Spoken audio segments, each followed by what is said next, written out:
여기는 바이블 지혜입니다. 오늘도 편하게 들어주세요.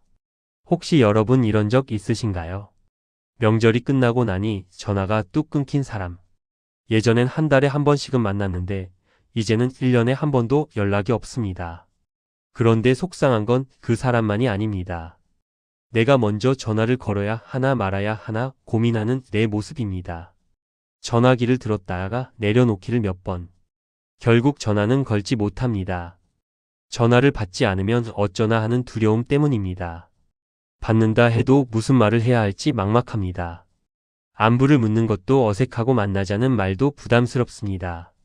그렇게 시간이 흐르고 관계는 더 멀어집니다. 우리는 평생을 사람 속에서 살아왔습니다. 가족과 친구와 이웃과 동료 속에서 말입니다. 젊었을 때는 사람이 참 많았습니다. 같이 밥 먹고 수다 떨고 여행 가던 사람들. 아이 키우는 이야기 나누고 시댁 이야기 하소연하던 사람들. 그런데 나이가 들수록 이상한 일이 생깁니다. 사람은 많았는데 남은 사람은 별로 없습니다. 다들 어디로 갔을까요? 아니, 정확히 말하면 언제부터 멀어진 걸까요? 돌아보면 특별한 사건이 있었던 것도 아닙니다. 싸운 것도 아니고 서운한 일이 있었던 것도 아닙니다. 그냥 조용히 멀어졌습니다. 마치 물이 빠지듯 자연스럽게 말입니다. 그때 우리는 묻게 됩니다. 내가 뭘 잘못한 걸까? 더 잘했어야 했나? 먼저 연락을 더 자주 했어야 했나? 아니면 원래 이렇게 되는 걸까? 나이가 들면 다들 이렇게 혼자가 되는 걸까? 멀어지는 인연을 붙잡아야 할까요? 아니면 그냥 놓아야 할까요? 이 질문 앞에서 우리는 멈춰 섭니다. 정답을 몰라서가 아닙니다. 어떤 선택을 해도 외로울 것 같아서입니다. 붙잡으면 집착하는 것 같고 놓으면 포기하는 것 같습니다. 하지만 오늘 이야기를 듣고 나면 알게 되실 겁니다. 인연을 놓는다는 건 패배가 아니라 선택이라는 것을. 그리고 남은 사람만으로도 인생은 충분하다는 것을. 떠난 사람에게 매달리는 대신 남아있는 나를 돌보는 방법을 말입니다. 오늘 영상에서는 이걸 알려드리겠습니다. 시작 전 구독과 좋아요 눌러주세요. 그럼 이제 시작하겠습니다. 첫 번째는 사랑 없는 관계를 버티게 하는 것은 바로 이 감정입니다. 박영숙 씨는 올해 65입니다. 30년을 함께한 친구가 있습니다. 같은 아파트 단지에 살았고 아이들도 같은 학교를 다녔습니다. 젊을 때는 일주일에 한 번씩 만났습니다. 아이 키우는 이야기, 남편 이야기, 시댁 이야기를 나눴습니다. 장을 같이 보러 가고 커피도 마시고 가끔은 등산도 갔습니다. 그런데 언제부턴가 연락이 뜸해졌습니다. 처음엔 한 달에 한 번이었습니다. 그러다 2달에 한 번이 되더니 이제는 1년에 한 번입니다. 명절 때 문자 한 통 주고받는 게 전부입니다. 박영숙 씨는 그래도 그 친구에게 먼저 전화를 겁니다. 한 달에 한 번은 꼭 전화합니다. 그런데 통화할 때마다 뭔가 어색합니다. 예전처럼 편하지가 않습니다. 할 말도 별로 없습니다. 건강 이야기, 날씨 이야기, 자식 이야기 몇 마디 하다가 끝납니다. 통화는 길어야 10분입니다. 전화를 끊고 나면 허전합니다. 예전엔 1시간씩 통화했는데 이제는 10분도 버거워 보입니다. 그런데도 박영숙 씨는 계속 연락합니다. 한 달이 지나면 또 전화를 겁니다. 왜 그럴까요? 정말 그 친구가 보고 싶어서일까요? 정이 남아서일까요? 솔직히 말하면 아닙니다. 두렵기 때문입니다. 이 친구마저 잃으면 나한테 남는 사람이 없을 것 같아서입니다. 박영숙 씨에게는 친구가 많지 않습니다. 젊었을 때는 여럿 있었지만 지금은 거의 연락이 끊겼습니다. 이사 가고 바빠지고 관심사가 달라지면서 자연스럽게 멀어졌습니다. 그래서 이 친구만큼은 잃고 싶지 않습니다. 30년이나 함께한 사람인데 이렇게 끝나면 안 될 것 같습니다. 하지만 박영숙 씨도 알고 있습니다. 이 관계가 예전 같지 않다는 걸, 억지로 붙잡고 있다는 걸 친구도 느끼고 있을 겁니다. 박영숙 씨가 의무감으로 전화한다는 걸, 진심으로 보고 싶어서가 아니라 혼자 남을까 봐 두려워서 연락한다는 걸. 우리는 때로 관계를 지키는 게 아니라 외로움을 피하려고 관계를 붙잡습니다. 상대방이 좋아서가 아니라 혼자가 되는 게 무서워서 말입니다. 미국 하버드 대학의 심리학 연구팀이 50대 이상 성인 300명을 대상으로 10년간 추적 연구를 진행했습니다. 연구진은 참가자들에게 정기적으로 질문했습니다. 현재 유지하고 있는 관계 중에서 진심으로 원하는 관계는 몇 개인가?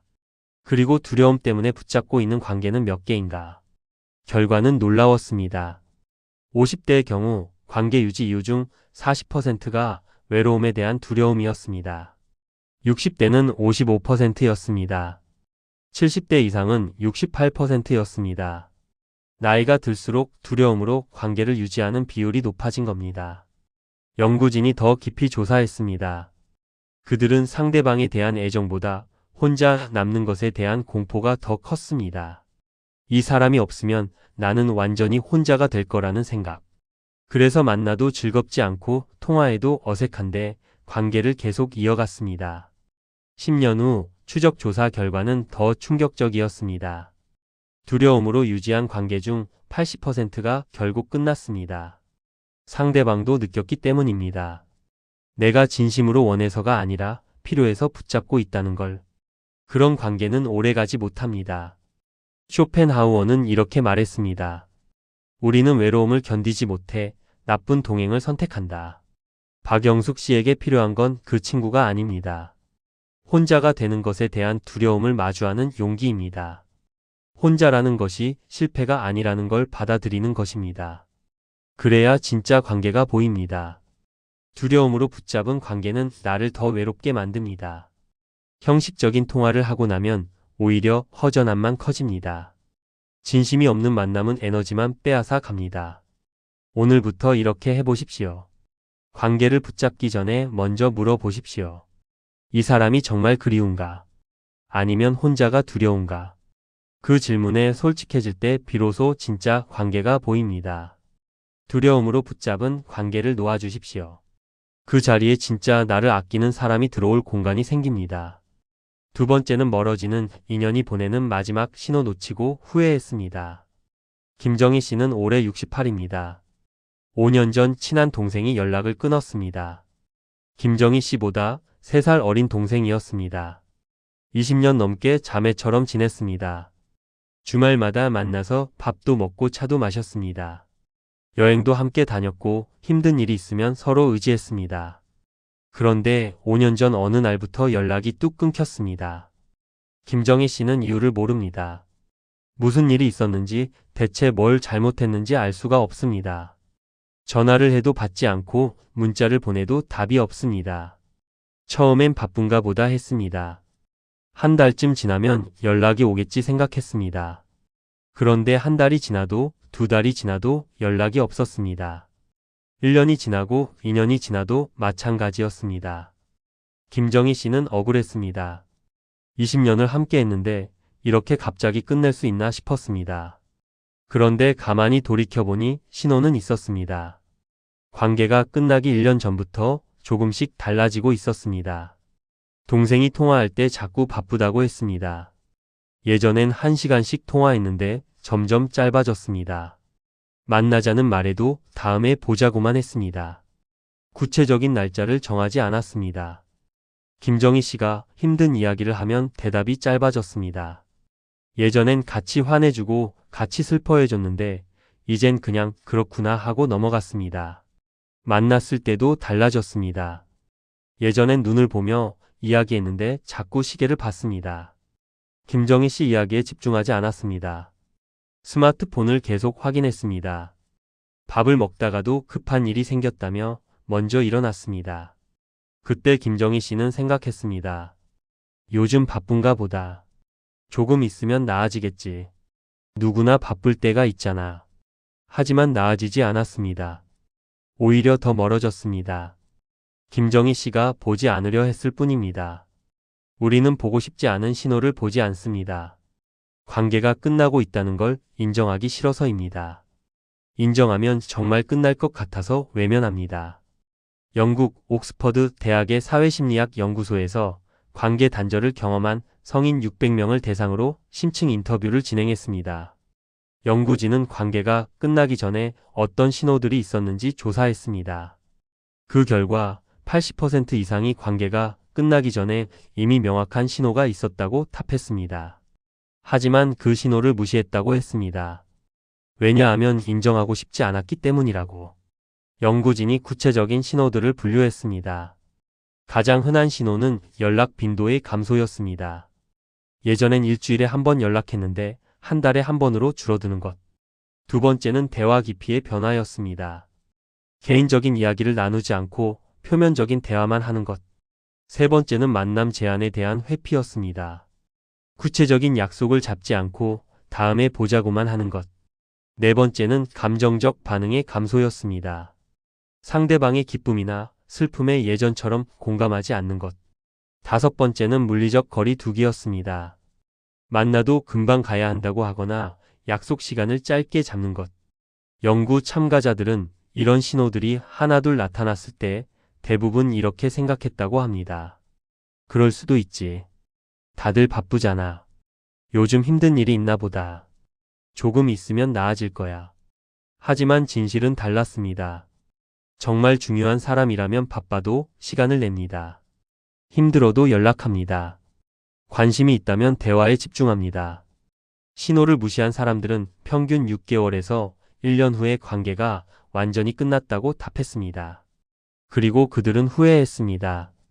그때 신호를 인정했더라면 덜 아팠을 거라고. 집착하지 않고 정리할 수 있었을 거라고. 쇼펜하우어는 이렇게 말했습니다.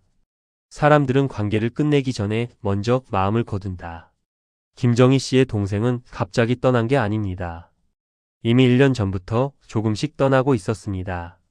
마음이 먼저 떠났고 행동이 그 뒤를 따랐을 뿐입니다. 김정희 씨가 그걸 인정하지 않았을 뿐입니다. 보고 싶지 않았던 겁니다. 20년 관계가 끝난다는 걸 받아들이기 싫었던 겁니다. 하지만 신호를 무시한다고 관계가 살아나지는 않습니다. 오히려 더 아프게 끝납니다. 갑자기 버림받았다는 느낌을 받게 됩니다. 하지만 갑작스러운 건 없었습니다. 조금씩 멀어지고 있었을 뿐입니다. 오늘부터 이렇게 해보십시오. 상대방의 말보다 행동을 보십시오. 만나자고 하면서 약속을 안 잡으면 그건 거절입니다. 연락하겠다고 하고 연락 안 하면 그건 관심이 없다는 뜻입니다. 신호를 읽는 것도 사랑입니다. 상대방이 편하게 떠날 수 있게 해주는 것도 배려입니다. 집착하지 마십시오. 이미 마음이 떠난 사람을 붙잡아 봐야 돌아오지 않습니다. 신호를 인정하고 정리할 용기를 내십시오. 그래야 덜 아프게 끝낼 수 있습니다. 세 번째는 이것만은 하지 마세요. 붙잡는 순간 인연은 도망칩니다. 이순자 씨는 올해 67입니다. 딸이 하나 있습니다. 딸은 10년 전에 결혼했습니다. 결혼하고 나서 딸은 자주 오지 않습니다. 처음엔 한 달에 한 번은 왔습니다. 그러다 2달에 한 번이 되고 이제는 명절에만 옵니다. 이순자 씨는 섭섭합니다. 결혼했다고 엄마를 이렇게 안 봐도 되나 싶습니다. 전화라도 자주 하면 좋겠는데 그것도 잘 안 합니다. 이순자 씨가 전화하면 바쁘다고 합니다. 통화도 5분을 넘기지 않습니다. 그래서 이순자 씨는 더 자주 전화합니다. 일주일에 2~3번은 전화를 겁니다. 언제 올 거냐고 물어봅니다. 왜 안 오냐고 따집니다. 명절도 아닌데 한 번 와야 하는 거 아니냐고 말합니다. 딸은 바쁘다고 합니다. 아이도 돌봐야 하고 남편도 챙겨야 하고 할 일이 많다고 합니다. 이순자 씨는 화가 납니다. 자식이 부모한테 시간도 못 내냐고 따집니다. 다른 집 딸들은 다 자주 온다고 비교합니다. 그러면 딸은 더 멀어집니다. 통화는 더 짧아지고 방문은 더 뜸해집니다. 이제는 전화를 받지 않을 때도 있습니다. 나중에 문자로 미안하다고만 합니다. 이순자 씨는 더 붙잡습니다. 문자를 여러 번 보냅니다. 전화를 더 자주 겁니다. 그럴수록 딸은 더 도망칩니다. 이순자 씨는 이해가 안 됩니다. 엄마가 보고 싶다는데 왜 안 오는 건지. 전화 한 통 받는 게 그렇게 어려운 건지. 하지만 딸의 입장은 다릅니다. 엄마의 전화가 부담스럽습니다. 전화할 때마다 언제 올 거냐고 물어봅니다. 안 온다고 하면 섭섭하다고 합니다. 만나면 또 언제 올 거냐고 물어봅니다. 딸은 엄마를 만나는 게 즐겁지 않습니다. 의무감만 느껴집니다. 가야 한다는 생각만 듭니다. 그래서 더 안 가고 싶어집니다. 우리는 이럴까 봐 더 세게 붙잡습니다. 하지만 관계는 소나기에 질수록 빠져나갑니다. 독일 베를린 대학의 가족관계연구소에서 200쌍의 부모와 성인 자녀를 대상으로 10년간 종단 연구를 진행했습니다. 연구진은 부모의 연락 빈도와 자녀의 방문 빈도 사이의 관계를 분석했습니다. 결과는 우리의 예상과 정반대였습니다. 부모가 자주 연락하고 자주 만나길 요구할수록 자녀는 더 멀어졌습니다. 구체적인 수치는 이렇습니다. 부모가 일주일에 2번 이상 연락하는 경우 자녀의 방문 빈도는 평균 연 4회였습니다. 부모가 한 달에 2~3번 연락하는 경우 자녀의 방문 빈도는 평균 연 8회였습니다. 부모가 한 달에 1번 미만으로 연락하는 경우 자녀의 방문 빈도는 평균 연 12회였습니다. 연락을 적게 할수록 자녀가 더 자주 찾아온 겁니다. 연구진이 자녀들을 인터뷰했습니다. 부모가 자주 연락하면 왜 덜 가게 되는가? 자녀들은 이렇게 답했습니다. 의무감이 느껴진다. 전화할 때마다 언제 올 거냐고 물어서 부담스럽다. 가도 또 언제 올 거냐고 물어서 즐겁지 않다. 사랑받는다기보다 감시받는 기분이다. 반대로 부모가 연락을 적게 하는 경우 자녀들은 이렇게 답했습니다. 부모님이 보고 싶어진다. 오래 안 뵈니까 걱정도 되고 궁금하다. 가면 반갑게 맞이해 주시니까 가는 게 즐겁다. 붙잡는 것과 기다리는 것은 다릅니다. 붙잡는 건 내 불안을 해소하려는 겁니다. 나는 외롭다. 나는 보고 싶다. 나는 필요하다는 내 감정을 채우려는 것입니다. 기다리는 건 상대방을 존중하는 겁니다. 상대방도 바쁘고 상대방도 삶이 있다는 걸 인정하는 것입니다. 붙잡으면 상대방은 의무감을 느낍니다. 가야 한다, 연락해야 한다는 부담을 느낍니다. 기다리면 상대방은 그리움을 느낍니다. 보고 싶다, 연락하고 싶다는 마음이 생깁니다. 의무감으로 오는 사람은 억지로 옵니다. 오래 있지 않습니다. 다음에 또 와야 한다는 생각에 빨리 가고 싶어 합니다. 그리움으로 오는 사람은 진심으로 옵니다. 오래 머뭅니다. 다음에 또 오고 싶어 합니다. 쇼펜하우어는 이렇게 말했습니다. 우리는 상대방을 소유하려 할 때 상대방을 잊는다. 이순자 씨에게 필요한 건 딸을 더 자주 보는 게 아닙니다. 딸을 놓아줄 용기입니다. 붙잡는 걸 멈추면 관계가 끊어질까 봐 두렵습니다. 더 안 오면 어쩌나 싶습니다. 하지만 진실은 반대입니다. 붙잡을수록 관계는 더 빨리 끝납니다. 놓아줄 때 비로소 상대방이 돌아옵니다. 오늘부터 이렇게 해보십시오. 먼저 연락하고 싶은 마음이 들 때 하루만 참아 보십시오. 언제 올 거냐고 묻고 싶을 때 그냥 잘 지내냐고만 물어보십시오. 섭섭하다는 말 대신 보고 싶다는 말을 하십시오. 그 하루가 쌓이면 상대방이 나를 그리워할 시간이 생깁니다. 붙잡지 않아도 오는 사람이 진짜 내 사람입니다. 의무감이 아니라 그리움으로 오는 사람이 진짜 나를 사랑하는 사람입니다. 네 번째는 기다려야 할 사람과 보내야 할 사람의 결정적 차이. 이것만 알면 됩니다. 조미경 씨는 올해 63입니다. 오래 알고 지낸 언니가 있습니다. 25년을 함께 했습니다. 같은 교회에 다녔고 봉사활동도 함께 했습니다. 그런데 몇 달째 연락이 없습니다. 조미경 씨가 전화를 해도 받지 않습니다. 문자를 보내도 답이 늦습니다.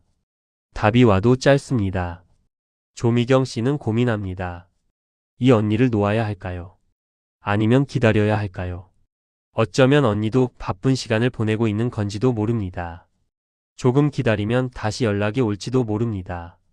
하지만 이미 관계가 끝난 건지도 모릅니다. 기다린다고 돌아올 사람이 아닐 수도 있습니다. 관계에는 두 종류가 있습니다. 놓아야 할 인연과 기다려야 할 인연입니다. 이 둘을 구분하지 못하면 헛된 기다림에 시간을 낭비합니다. 놓아야 할 인연은 이미 끝난 관계입니다. 상대방이 더 이상 나를 필요로 하지 않습니다. 마음이 이미 떠났습니다. 내가 연락해도 반응이 없거나 형식적입니다. 만나도 예전 같지 않고 어색합니다. 과거 이야기만 하고 현재는 공유하지 않습니다. 이런 관계는 놓아야 합니다. 붙잡아봐야 돌아오지 않습니다. 기다려야 할 인연은 잠시 멀어진 관계입니다. 상대방도 나를 소중히 여기지만 지금은 여유가 없습니다. 각자 바쁜 시간을 보내고 있을 뿐입니다. 삶의 우선순위가 잠시 달라진 것 뿐입니다. 연락은 뜸하지만 연락이 오면 진심이 느껴집니다. 만나면 예전처럼 편합니다. 시간이 지나면 다시 가까워질 수 있습니다. 이런 관계는 기다려야 합니다. 서두르면 부담만 줍니다. 어떻게 구분할까요? 캐나다 토론토 대학의 인간관계 연구소에서 40대에서 70대까지 성인 500명을 대상으로 관계의 질을 평가하는 연구를 진행했습니다. 연구진은 건강한 관계와 끝난 관계를 구분하는 5가지 기준을 찾아냈습니다. 첫째, 상대방이 내 연락에 기뻐하는가? 연락했을 때 상대방이 반가워하는지 아니면 부담스러워하는지, 전화를 받고 목소리가 밝아지는지 아니면 어색해지는지, 이걸 보면 알 수 있습니다. 둘째, 만났을 때 서로 편한가? 만나서 대화할 때 자연스러운지 아니면 할 말이 없어 어색한지, 시간이 금방 가는지 아니면 빨리 가고 싶은지, 이걸 느끼면 알 수 있습니다. 셋째, 힘들 때 서로를 찾는가? 내가 힘들 때 그 사람에게 연락하고 싶은지, 상대방이 힘들 때 나에게 연락하는지, 어려운 일이 생겼을 때 서로가 떠오르는지, 이걸 확인하면 알 수 있습니다. 넷째, 상대방이 내 안부를 궁금해하는가? 연락할 때 형식적인 안부만 묻는지 아니면 진심으로 궁금해하는지, 내 삶에 생긴 변화에 관심을 보이는지, 내가 잘 지내는지 진심으로 걱정하는지, 이걸 살피면 알 수 있습니다. 다섯째, 과거가 아니라 현재를 공유하는가? 만나면 옛날 이야기만 하는지 아니면 요즘 이야기를 하는지, 지금 내가 무엇을 하고 있는지 상대방이 아는지, 상대방이 지금 무엇을 하고 있는지 내가 아는지, 현재를 공유하는지 확인하면 알 수 있습니다. 연구 결과 이 5가지 중 3가지 이상이 아니라고 느껴지면 그 관계는 이미 끝났거나 끝나가고 있는 관계였습니다. 반대로 3가지 이상이 그렇다고 느껴지면 일시적으로 멀어진 관계였고 시간이 지나면 회복될 가능성이 높았습니다. 조미경 씨는 언니와의 관계를 이 기준으로 돌아봤습니다. 첫째, 언니는 조미경 씨의 연락을 기뻐하지 않았습니다. 전화를 받아도 목소리가 밝지 않았습니다. 바쁘다는 말부터 했습니다. 둘째, 만나도 예전처럼 편하지 않았습니다. 할 말이 별로 없었습니다. 1시간도 채 못 있고 가야 한다고 했습니다. 셋째, 힘들 때 서로를 찾지 않았습니다. 조미경 씨가 힘든 일이 있어도 언니에게 말하지 않았습니다. 말해봐야 공감받지 못할 것 같았습니다. 언니도 조미경 씨에게 힘든 이야기를 하지 않았습니다. 넷째, 언니는 조미경 씨의 안부를 궁금해하지 않았습니다.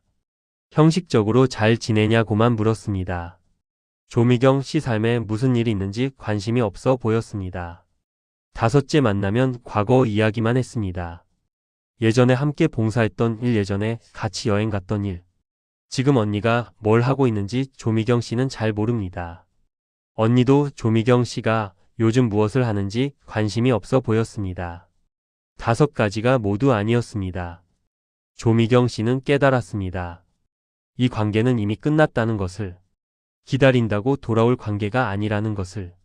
쇼펜하우어는 이렇게 말했습니다. 관계는 끝났는데 미련만 남아있을 때가 가장 고통스럽다. 조미경 씨에게 필요한 건 그 언니를 기다리는 게 아닙니다. 이미 끝난 관계를 인정하는 용기입니다. 놓아야 할 인연을 붙잡는 건 나를 힘들게 할 뿐입니다. 없는 감정을 만들어낼 수는 없습니다. 기다려야 할 인연은 시간이 지나면 다시 옵니다.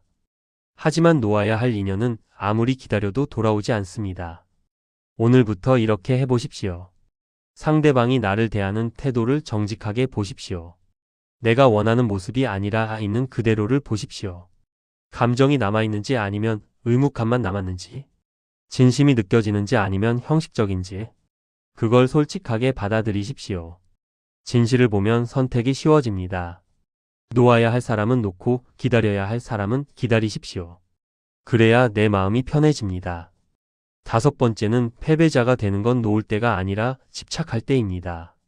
한명숙 씨는 올해 69입니다. 평생 함께한 친구가 있었습니다. 중학교 때부터 알고 지낸 사이였습니다. 50년이 넘는 세월을 함께했습니다.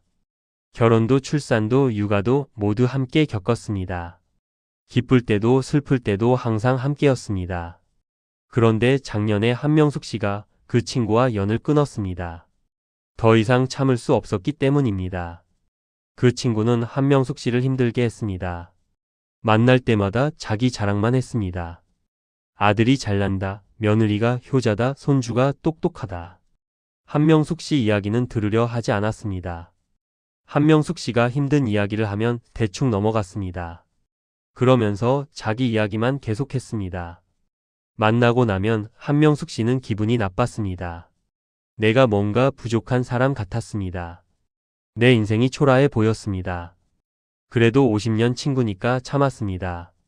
오랜 세월을 함께한 사이니까 이해하려고 했습니다. 하지만 점점 더 힘들어졌습니다. 만나고 싶지 않았습니다. 전화도 받기 싫었습니다. 그래서 작년에 결심했습니다. 이제 그만 만나야겠다고. 한명숙 씨는 그 친구에게 말했습니다. 앞으로는 연락하지 말자고. 서로 다른 삶을 살자고. 친구는 놀랐습니다. 무슨 일이냐고 물었습니다. 한명숙 씨는 솔직하게 말했습니다. 만날 때마다 기분이 나빠진다고. 더 이상 이 관계를 이어가고 싶지 않다고. 친구는 화를 냈습니다. 50년을 함께 했는데 이럴 수 있냐고. 한명숙 씨가 너무하다고. 하지만 한명숙 씨는 흔들리지 않았습니다. 그 후로 1년이 지났습니다. 한명숙 씨는 죄책감을 느낍니다. 내가 너무 이기적인 건 아닐까? 좀 더 참았어야 하는 건 아닐까? 50년 우정을 내가 끝내버렸다는 게 마음이 무겁습니다. 관계를 끄는 내가 나쁜 사람 같습니다. 우리는 관계를 놓는 걸 패배라고 생각합니다. 내가 부족해서 관계를 유지하지 못했다고 생각합니다. 내가 더 노력했어야 했다고 자책합니다. 내가 더 이해했어야 했다고 후회합니다. 하지만 그렇지 않습니다. 관계를 놓는 건 선택입니다. 더 이상 나를 힘들게 하는 관계를 끝내는 용기입니다. 나를 지키기 위한 결정입니다. 스웨덴 스톡홀름 대학의 노년학 연구소에서 70대 이상 노인 400명을 대상으로 관계 단절에 대한 심층 연구를 진행했습니다. 연구진은 참가자들에게 물었습니다. 살면서 의도적으로 끄는 관계가 있는가? 400명 중 80명이 그렇다고 답했습니다. 20%였습니다. 생각보다 많은 사람들이 관계를 끊었던 경험이 있었습니다. 연구진이 그들에게 다시 물었습니다. 그 결정을 후회하는가? 80명 중 단 한 명만 후회한다고 답했습니다. 나머지 79명은 모두 잘한 선택이었다고 답했습니다. 연구진이 더 깊이 인터뷰했습니다. 왜 잘한 선택이라고 생각하는가? 그들은 공통적으로 이렇게 답했습니다. 그 관계를 끊고 나서 비로소 편해졌다. 나를 힘들게 하는 사람을 보내고 나를 아끼는 사람에게 집중할 수 있었다. 쓸데없는 만남의 시간과 에너지를 낭비하지 않게 되었다. 나를 깎아내리는 사람 없이 살게 되니 자존감이 회복되었다. 의무감으로 만나는 사람이 줄어드니 진짜 만나고 싶은 사람과 더 깊은 관계를 맺을 수 있었다. 그들은 한결같이 말했습니다.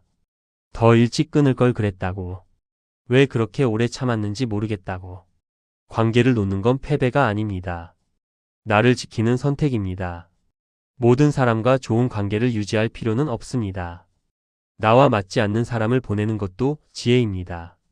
나를 힘들게 하는 사람과 억지로 관계를 이어가는 건 미덕이 아닙니다. 오히려 나를 학대하는 것입니다. 쇼펜하우어는 이렇게 말했습니다. 혼자가 되는 것을 두려워하지 않는 사람만이 자유롭다.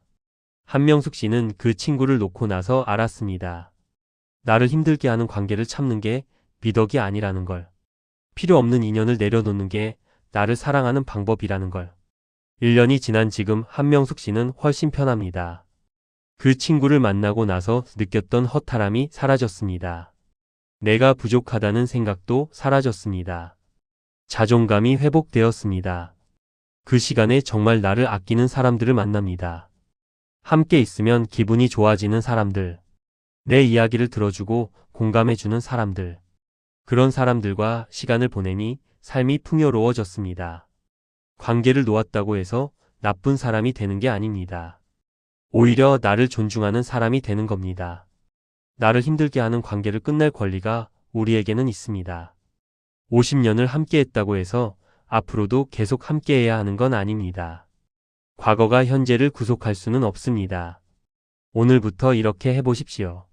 관계를 놓는 것에 대한 죄책감을 내려놓으십시오. 나를 힘들게 하는 관계를 끝내는 건 당연한 권리입니다.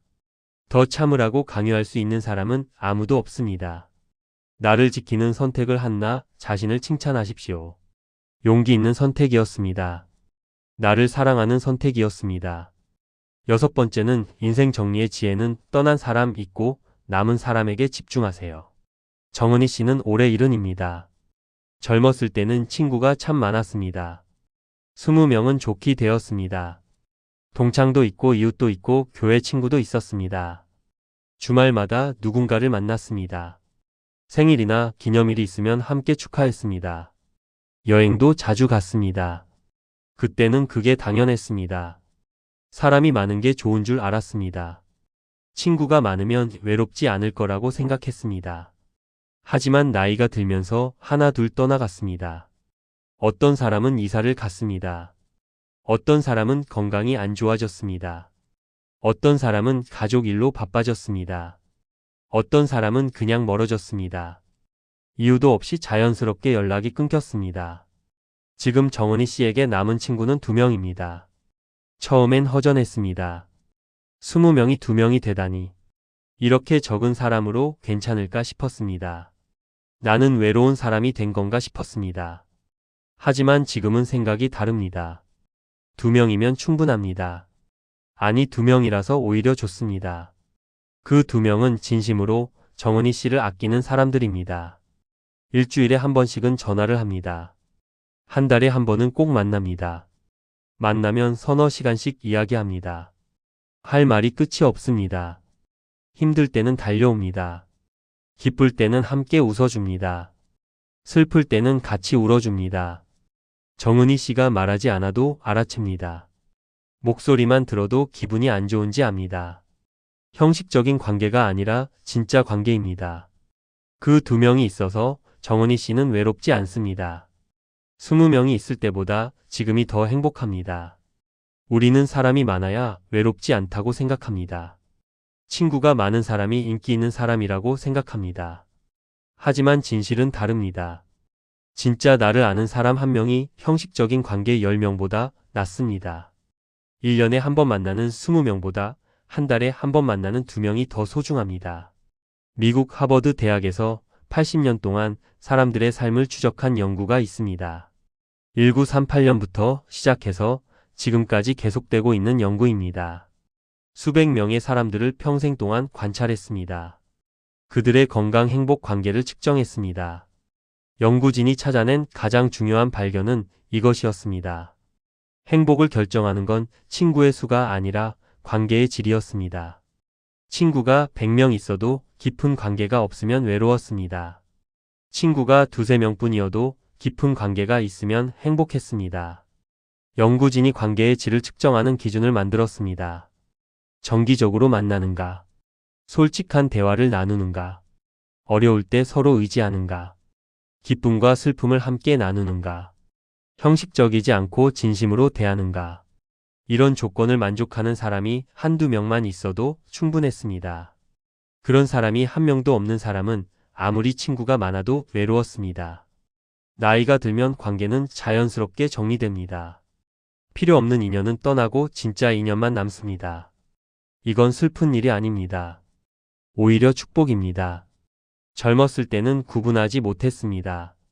누가 진짜 나를 아끼는 사람인지, 누가 형식적인 사람인지. 시간이 지나면서 자연스럽게 걸러집니다. 형식적인 사람은 떠나고 진짜 사람만 남습니다. 이제는 형식적인 만남에 시간을 쓰지 않아도 됩니다. 의무감으로 만나는 사람에게 에너지를 쓰지 않아도 됩니다. 진짜 소중한 사람에게만 집중할 수 있습니다. 쇼펜하우어는 이렇게 말했습니다. 양보다 질이 중요한 것은 책만이 아니라 관계도 마찬가지다. 정은희 씨는 이제 알고 있습니다. 많은 사람이 필요한 게 아니라 진심 어린 사람이 필요하다는 걸. 남는 사람만으로도 인생은 충분하다는 걸. 떠난 사람을 아쉬워할 필요가 없다는 걸. 그들은 진짜 내 사람이 아니었습니다. 그래서 떠난 겁니다. 남아있는 사람이 진짜 내 사람입니다. 그들은 쉽게 떠나지 않습니다. 힘들어도 함께 있어줍니다. 시간이 지나도 변하지 않습니다. 그런 사람이 한두 명만 있으면 됩니다. 그것만으로도 우리는 충분히 행복할 수 있습니다. 떠난 사람을 세지 말고 남은 사람을 세어 보십시오. 그 사람들에게 고마움을 표현하십시오. 적은 수라도 진심이 있으면 그것으로 충분합니다. 오늘부터 이렇게 해보십시오. 떠난 사람 생각에 시간을 쓰지 마십시오. 대신 남아있는 사람에게 전화하십시오. 보고 싶다고 말하십시오. 고맙다고 말하십시오. 그 사람들이 있어서 당신은 외롭지 않습니다. 그 사람들이 있어서 당신의 인생은 충분히 풍요롭습니다. 멀어지는 인연 앞에서 우리는 선택해야 합니다. 붙잡을 것인가 놓을 것인가. 하지만 정답은 없습니다. 각자의 상황이 다르고 각자의 관계가 다르기 때문입니다. 다만 이것만은 기억하십시오. 두려움으로 붙잡은 관계는 오래가지 못합니다. 정이 아니라 외로움이 관계를 이어간다면 그건 진짜 관계가 아닙니다. 신호는 이미 와 있었습니다. 우리가 보지 않으려 했을 뿐입니다. 인정하기 싫어서 외면했을 뿐입니다. 하지만 신호를 무시한다고 관계가 살아나지는 않습니다. 붙잡을수록 관계는 더 빨리 끝납니다. 세게 쥘수록 손가락 사이로 빠져나갑니다. 기다림이 때로는 더 현명한 선택입니다. 놓아주는 것이 때로는 더 큰 사랑입니다. 놓아야 할 인연과 기다려야 할 인연을 구분하십시오. 감정이 남아있는지 의무감만 남았는지 정직하게 보십시오. 진심이 느껴지는지 형식만 남았는지 솔직하게 받아들이십시오. 그리고 인연을 놓는다는 것이 패배가 아님을 아십시오. 나를 지키는 선택입니다. 나를 사랑하는 방법입니다. 더 이상 나를 힘들게 하는 사람과 함께 있을 필요는 없습니다. 남는 사람만으로도 인생은 충분합니다. 많은 사람보다 진심 어린 한 명이 더 소중합니다. 양보다 질이 중요합니다. 떠난 사람에 대한 미련을 내려놓으십시오. 그들을 붙잡으려고 애쓰지 마십시오. 그 자리에 평온이 찾아올 겁니다. 혼자가 되는 것이 실패가 아닙니다. 비로소 나에게 돌아오는 과정입니다. 이제는 남은 시간만큼 나를 지키며 살아도 괜찮습니다. 떠난 사람을 원망하지 마십시오. 그들도 각자의 이유가 있었을 겁니다. 그들도 행복을 찾아 떠난 것뿐입니다. 남아있는 사람에게 감사하십시오. 그들이 진짜 내 사람입니다. 쉽게 떠나지 않는 사람. 힘들 때 함께 있어주는 사람. 시간이 지나도 변하지 않는 사람. 그런 사람이 한두 명만 있어도 됩니다. 그것만으로 충분합니다. 그리고 무엇보다 나 자신에게 감사하십시오. 여기까지 살아온 나를 칭찬하십시오. 수많은 관계를 겪으며 배우고 성장한 나를 인정하십시오. 이제는 진짜 소중한 것만 남기고 살 수 있는 지혜를 얻은 나를 자랑스러워 하십시오. 앞으로도 잘 살아갈 나를 믿으십시오. 인연은 흘러갑니다. 강물처럼 자연스럽게 흐릅니다. 붙잡는다고 멈추지 않습니다. 억지로 잡으면 내 손만 아픕니다. 하지만 흘러가는 것을 지켜보는 평온함은 선택할 수 있습니다. 후회 대신 수용을, 집착 대신 평화를 오늘부터 시작하십시오. 떠나는 사람을 보내는 연습을, 남아있는 사람을 사랑하는 연습을, 그리고 무엇보다 나 자신을 안아주는 연습을.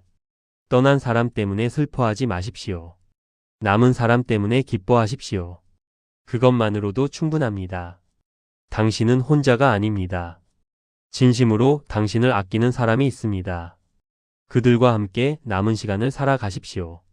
그것이 가장 현명한 선택입니다. 지금까지 바이블지혜였습니다. 오늘 영상에서는 이 이야기를 전해드리겠습니다. 구독과 좋아요 눌러주시고 앞으로도 삶의 위로와 통찰을 드리는 좋은 이야기로 찾아뵙겠습니다.